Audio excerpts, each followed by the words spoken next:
ગાંધીનગરના દહેગામમાં કોલેરાના રોગચાળાએ માથું ઊંચક્યું છે।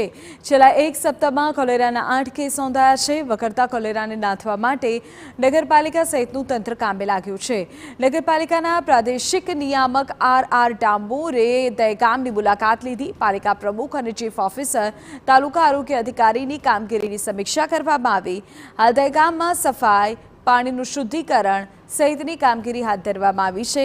પાણીના લીકેજ શોધી તેને રિપેર કરવા નવી 5 કિલોમીટર લાંબી પાણીની લાઇન નાખવાની કામગીરી પણ હાથ ધરાઈ છે।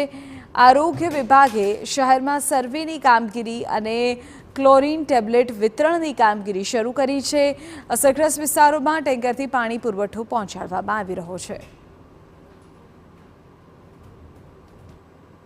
આપણે એકદમ ક્લીન કરતા આવવાનું છે। એના સિવાય દવાનો છંટકાવ છે, પછી ફોગિંગ મશીન પણ કાલથી કામગીરી શરૂ કરી નાખી છે। એના સિવાય સુપર ક્લોરિનેશન તો આપણું ચાલુ છે। જ્યાં પ્રશ્ન છે, જ્યાં નવીની પાણીની પાઇપલાઇન નથી નંખાઈ, ત્યાં હજી ટેન્કરથી સુપર ક્લોરિનેશન કરીને પાણી આપી રહ્યા છે। એ સિવાય આપણે પેમ્ફલેટ પત્રિકા છે, વોલ પેઇન્ટિંગ છે। એના સિવાય પણ અમુક એવા લારીવાળા છે કે હજી લારી બંધ નથી કરતા, જાહેરમાં કચરો ફેંકે છે, એમને પણ અત્યાર સુધીમાં 15,500નો દંડ કરી ચૂક્યા છે।